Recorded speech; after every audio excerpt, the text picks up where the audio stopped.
Hi, this is Rajesh Sharma. ప్రభుత్వాలు ఒక్కోసారి అవి ప్రారంభించిన పనులను ఏ కారణంతో పెండింగ్లో పెడతాయో అర్థం కాదు. జనాలకైతే ఆ రూట్లో తిరుగుతుంటే అసలు ఇది ఎందుకు ఆగిపోయింది అని ఆలోచించి బుర్ర బద్దలు కొట్టుకుంటారు. మరీ ఆ పనులు ఆగిపోవడం వల్ల సమస్యలు ఉత్పన్నమైనప్పుడు వారికి నోటికొచ్చిన బూతులు కూడా ప్రభుత్వ అధినేతలు తిట్టుకుంటుంటారు. ఇది సాక్షాత్తు మనకు ఎక్కడ కనిపిస్తుందంటే ఉప్పల్ దగ్గర కనిపిస్తుంది.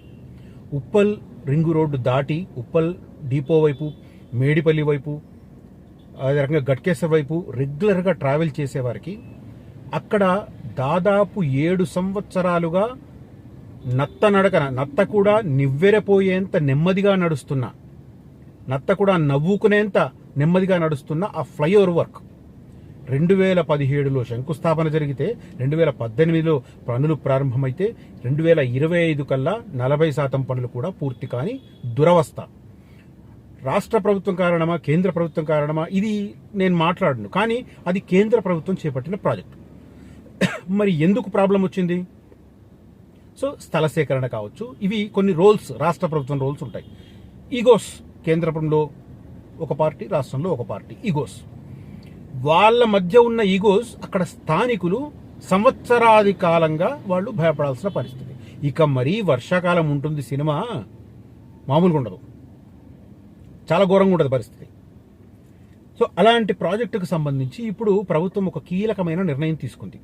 ప్రభుత్వం అనే కంటే national highway authority of India అని చెప్పాలి దీన్ని. కాకపోతే రాష్ట్ర ప్రభుత్వం రోల్ కూడా ఉంది కాబట్టి కొంత రెండు అనే ఉమ్మడి ప్రభుత్వాలే అనుకోవాల్సి ఉంటుంది. సో దాని నేపథ్యంలో ఇప్పుడు లేటెస్ట్గా తీసుకున్న నిర్ణయం మరి అది ఉపయోగపడుతుందా లేకపోతే ఇంకా జాప్యం చేస్తుందా అన్నది ఇంకా తేలట్లేదు.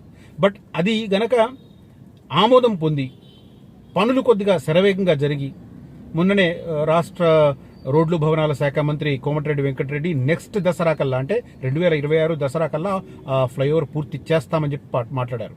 ఆయన చెప్పిన తర్వాత వన్ మంత్ అయిపోయింది, ఇప్పటికి ఇంకా వర్క్ అయితే స్పీడప్ కాలేదు. కానీ ఈ లేటెస్ట్ మార్పు అయితే వెలుగులోకి వచ్చింది. ఏంటి, నేను ఆ డీటెయిల్స్ చెప్తాను.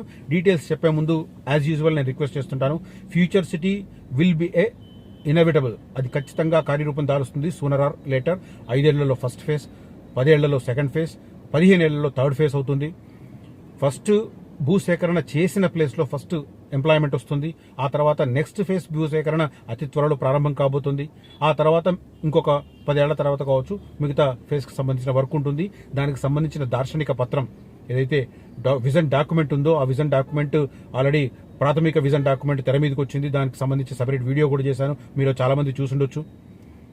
ఓకే, తుది మెరుగులు తెచ్చిన తర్వాత ఫైనల్ డ్రాఫ్ట్ను కూడా ఆవిష్కరిస్తారు అతి త్వరలో ముఖ్యమంత్రి రేవంత్ రెడ్డి గారు. ఆయనే ఒక పవర్ పాయింట్ ప్రజెంటేషన్ ఇవ్వడం ద్వారా అసలు ఫ్యూచర్ సిటీలో ఏమేమి ఉండబోతున్నాయి, హైలైట్స్ ఏంటి, ఇవన్నీ చెప్పబోతున్నారు. సో ఫ్యూచర్ సిటీ అది అనేది ఇన్నోవేటబుల్. ఆ ఏరియాలో ఇప్పుడు ఇన్వెస్ట్ చేయడం అనేది ఖచ్చితంగా మంచి తెలివైన నిర్ణయం అవుతుంది. త్వరపడండి, వీలైనంత త్వరగా అక్కడ ఇన్వెస్ట్ చేయమని చెప్పి రిక్వెస్ట్ చేస్తున్నాను. కనిపిస్తున్న నంబర్లో కాంటాక్ట్ చేయవచ్చు. రైట్, ఇక ఉప్పల్ వంతెనలో మార్పులు అని మనకు డీటెయిల్స్ కనిపిస్తున్నాయి. ఏంటి అంటే ప్రధానమైన హైలైట్ ఏంటంటే గ్రేడర్ సపరేటర్ అనేది తీసేశారు. ఎక్స్టెన్షన్ వంతెన నిర్మాణం కోసం గతంలో జిహెచ్ఎంసీ ఏజెన్సీని ఎంపిక చేసింది. పనులు ప్రారంభమయ్యాయి. రామంతపూర్ వైపు నుంచి వచ్చే వంతెనలో భాగంగా ఒక గ్రేడ్ సపరేటర్ను ఉప్పల్ స్టేడియం వైపు నిర్మించాలని భావించారు.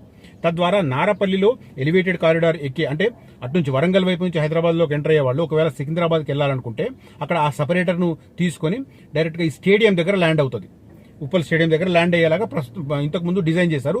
ఒకటేమో ఇటు రామంతపూర్ వైపు వెళ్ళిపోతుంది. రామంతపూర్ వైపు వెళ్ళేది ఏంటంటే అది వరంగల్ హైవేది, 163 హైవేకి సంబంధించి పార్ట్ కాబట్టి అటు అది వెళ్ళిపోతుంది. ఒకటి మాత్రం సికింద్రాబాద్ వచ్చే వాళ్ళకు కన్వీనియంట్గా ఉండాలని ఒక గ్రేడ్ సపరేటర్ను పెట్టి ఇటు స్టేడియం దగ్గర డంప్ చేయాలని అనుకున్నారు. బట్ ఇప్పుడు లేటెస్ట్ దాని ప్రకారం ఉప్పల్ స్టేడియం రోడ్డులో గ్రేడ్ సపరేటర్ నిర్మిస్తే క్రికెట్ మ్యాచ్లు జరిగేది ఎప్పుడు? ఐపీఎల్ సీజన్లో ఒక 2 నెలలు, ఆ 2 నెలల్లో కూడా అన్ని రోజులు ఉండవు. తర్వాత ఇంటర్నేషనల్ మ్యాచ్లు ఎప్పుడో మనకు తెలియదు.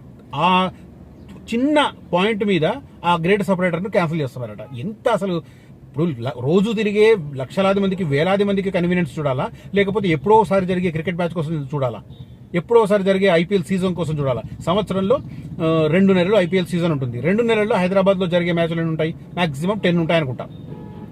10 మ్యాచెస్ కోసం అంటే 10 డేస్. తర్వాత ఒకవేళ ఇంటర్నేషనల్ మ్యాచ్ ఉంటే సంవత్సరంలో ఒకటి, నాకు తెలిసి 2-3 సంవత్సరాలు కూడా హైదరాబాద్లో ఒక మ్యాచ్ అయితే లేదు. దానికోసం అంటే సంవత్సరంలో 10 రోజులను దృష్టిలో పెట్టుకొని మిగతా 300 55 రోజులు జనం పడే ఇబ్బందులకు కారణమవుతున్నారు ఆ గ్రేడ్ సపరేటర్ తీసేయడం ద్వారా. ఇప్పుడు వరంగల్ నుంచి వచ్చే వాళ్ళు డైరెక్ట్గా సికింద్రాబాద్ స్టేషన్ వెళ్ళాలంటే ఆ గ్రేడ్ సపరేటర్ ఉండాలి. కానీ ఇప్పుడు తీసుకున్న మార్పు ప్రకారం క్రికెట్ మ్యాచ్లు జరిగే సందర్భంలో ఇబ్బందులు ఉంటాయన్న వాదన తెర మీదకి వచ్చింది. దాంతో గ్రేడ్ సపరేటర్ను రద్దు చేస్తూ ఎలివేటెడ్ కారిడార్ ఎక్కేందుకు దిగేందుకు వీలుగా రింగ్ రోడ్డు ఆవల అంటే ఉప్పల్ రింగ్ రోడ్ అవతల అప్ అండ్ డౌన్ ర్యాంపులు ఏర్పాటు చేస్తారు. అంటే దీని అర్థం ఏమవుతుంది, మళ్ళీ ఉప్పల్ రింగ్ రోడ్డు మీద ఇంకా ఇప్పటికే ఘోరంగా ఉంటుంది. ఇప్పటికే మనం నాగోల్ నుంచి మేము వస్తుంటే ఆ ఉప్పల్ రింగ్ రోడ్ దాటడానికి అక్కడ యూటర్న్ ఉంటుంది. ఆ యూటర్న్ దగ్గర సినిమా కనబడుతుంది. ఇప్పుడు ఈ అప్ అండ్ డౌన్ కూడా దాని తర్వాత పెడితే మళ్ళీ దాని మీద పడ్డారు. అదే గ్రేడ్ సపరేటర్ ఉప్పల్ దాకా తీసుకొచ్చేస్తుంటే ఈ ప్రాబ్లం ఉండదు. సంవత్సరంలో 10 రోజులు క్రికెట్ మ్యాచ్లు జరుగుతాయి. ఆ 10 రోజుల క్రికెట్ మ్యాచ్ల కోసం మిగతా 355 రోజులు జనం ఇబ్బంది పడాలి. ఇట్లా ఆలోచిస్తారు. ఎంత అసలు ప్రజల దానికి సంబంధించి అంటే ప్రజల ఇబ్బందులకు సంబంధించి ఆలోచించరా? ఇది ప్రధానమైన మార్పు. ఇంకోటి ఏంటంటే Uppal Narapalli elevated corridor extension ప్రతిపాదనలో మార్పులకు రాష్ట్ర ప్రభుత్వం గ్రీన్ సిగ్నల్ ఇచ్చింది. 200 మీటర్ల మేర వంతెన పొడిగింపురా. ఇప్పుడు ఇంతకుముందు అనుకున్న దానికంటే 200 మీటర్లు పొడుగుతుందా. ఉప్పల్ స్టేడియం వైపు గ్రేడ్ సపరేటర్ రద్దు చేశారు. వంతెన ఎక్కేందుకు దిగేందుకు ర్యాంపులు ప్రతిపాదిస్తూ రూపొందించిన సవరణ ప్రతిపాదనలకు సర్కార్ ఆమోదం తెలిపింది. ఈ మేరకు 13వ తేదీన ప్రభుత్వం ఉత్తర్వులు జారీ చేసిందని ఇంజనీరింగ్ అధికారులు ఒకరు తెలిపారు. ఇది వివరాలు పూర్తిగా. మొత్తం మీద దీని హైదరాబాద్లో మనకు పీవీఎన్ఆర్ ఉంది కదా, ఎక్స్ప్రెస్ హైవే ఎయిర్పోర్ట్కు వెళ్ళేది మెహదీపట్నం నుంచి, అది 12 కిలోమీటర్లు ఉంటుంది. ఇది ఇప్పుడు 8 కిలోమీటర్లు. దాని తర్వాత ఇది సెకండ్ లార్జెస్ట్ అవుతుంది. తర్వాత మొన్న జూ పార్క్ దగ్గర స్టార్ట్ అయింది కూడా ఆల్మోస్ట్ 6 కిలోమీటర్ల పైన ఉంటుంది అనుకుంటా. 7 ఏళ్లుగా 2018లో ప్రారంభమై 2017లో వంతెన నిర్మాణానికి శంకుస్థాపన జరగగా ఇందాక చెప్పాను కదా, 2018లో వర్క్ స్టార్ట్ అయితే 7 ఏళ్లుగా ఎలివేటెడ్ కారిడార్ పని సాగుతూ ఉంది. సో దీని ప్రకారం ఇప్పుడు చూస్తే ఉప్పల్ రింగ్ రోడ్డు వద్ద స్కై వాక్ మెట్రో కారిడార్స్ ఉన్నాయి కాబట్టి ఈ వంతెన దానిపైన చేపట్టాలి. అంటే హైట్ 13 మీటర్లు ఉంటుంది హైట్ బ్రిడ్జ్. ఏది ఉప్పల్ రింగ్ రోడ్లో. మరి అంటే ఆర్టీసీ క్రాస్ రోడ్స్ చూస్తుంటాం కదా, ఆ బ్రిడ్జ్ స్టీల్ బ్రిడ్జ్ ఎక్కుతుంటే బండి మన గాల్లోకి ఎగిరిపోతాం అనిపిస్తుంటుంది. అట్లా ఉంటుంది కారులో వస్తుంటే. సాధారణంగా వంతెనలు 5.5 మీటర్ల ఎత్తు ఉండేలా డిజైన్ చేస్తారు. కానీ ఇక్కడ 13 మీటర్లు పెడుతున్నారు. రెండింతలకు పైగా ఎత్తులో ప్రతిపాదించారు. ఈ క్రమంలో నారపల్లి నుంచి ఆర్ఎన్బి నిర్మించే వంతెన ఎత్తు రింగ్ రోడ్డు వద్దకు వచ్చేసరికి పెరగాల్సి ఉంటుంది. సాధారణ ఎత్తు వరకు ఆర్ఎన్బి వంతెన నిర్మించనుండగా పిల్లర్ల ఎత్తు పెంచాల్సిన చోటు నుంచి జీహెచ్ఎంసీ పనులు చేపట్టనుంది. దీంతో ఫ్లైఓవర్ పొడవు 200 మీటర్లు పెంచాల్సి వస్తుందని అధికారులు తెలిపారు. సవరణలకు 10 కోట్ల అదనంగా ఖర్చు అవుతుందని అంచనా వేశారు. మొత్తం దీనికి సంబంధించిన డీటెయిల్స్ ఇవి. ఉప్పల్లో మార్పులు అయితే చేశారు. మరి కన్స్ట్రక్షన్ ఎప్పటికి మొదలవుతుందో తెలియదు. ఇది ఉప్పల్ వంతెనకు సంబంధించి. నారపల్లి నుంచి అంటే వరంగల్ వైపు నుంచి సిటీలోకి వచ్చే వాళ్ళు రామంతపూర్ రోడ్డు వైపే దిగాలిగా.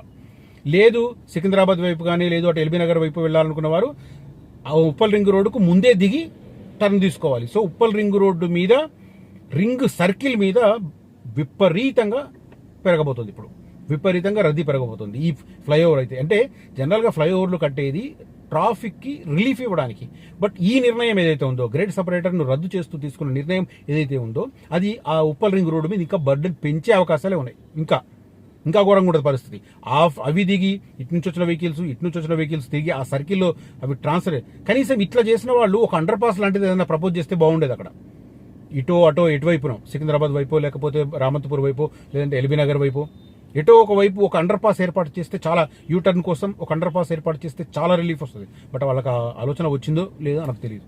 బట్ జనాల సమస్యలు ఇప్పుడు క్రికెట్ మ్యాచ్లు అనేది మళ్ళీ చెప్తున్నాను, ఐపీఎల్ జరిగేది 2 నెలలు. 2 నెలల్లో Hyderabad SRH Sunrisers Hyderabad team home హోమ్ గ్రౌండ్లో ఆడేది మాక్సిమం 10 మ్యాచెస్ ఉంటాయి.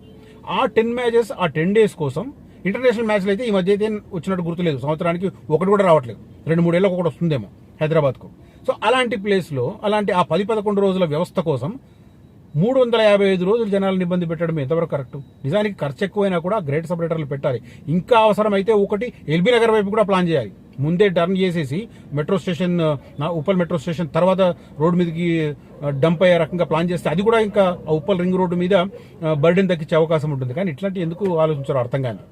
సరేలే, మనకున్న అబ్జర్వేషన్ మనకు చెప్తాం. వాళ్ళకుండే సాధక బాధకాలు, ఫండింగ్లు, ఇంజనీరింగ్ ప్రాబ్లమ్స్ కావచ్చు, లేదా అండర్ గ్రౌండ్లో కేబుల్స్ కావచ్చు, అండర్ గ్రౌండ్ డ్రైనేజ్ సిస్టమ్స్ కావచ్చు, తర్వాత మెట్రో పిల్లర్లు కావచ్చు, ఇవన్నీ రకరకాల సమస్యలు రావచ్చు. మరి అవన్నీ దృష్టిలో పెట్టుకున్నారేమో. యాజ్ ఎ లేమన్ ప్రజల ఇబ్బందులను దృష్టిలో పెట్టుకొని నేను కామెంట్ చేశాను అంతే. అంతకుమించి నాకు రెండో ఉద్దేశం లేదు. వాళ్ళని కించపరచాల్సిన ఉద్దేశం, వాళ్ళకంటే ఎక్కువ నాకు తెలుసని చెప్పుకోవాలన్న ఉద్దేశం కూడా నాకు లేదు. రైట్, ఈ కంటెంట్, ఈ ఇన్ఫర్మేషన్ మీకు నచ్చితే ఈ వీడియోను లైక్ చేయండి, నలుగురితో ఈ వీడియోను పంచుకోండి. Thank you for watching this video. Signing off Rajesh Sharma.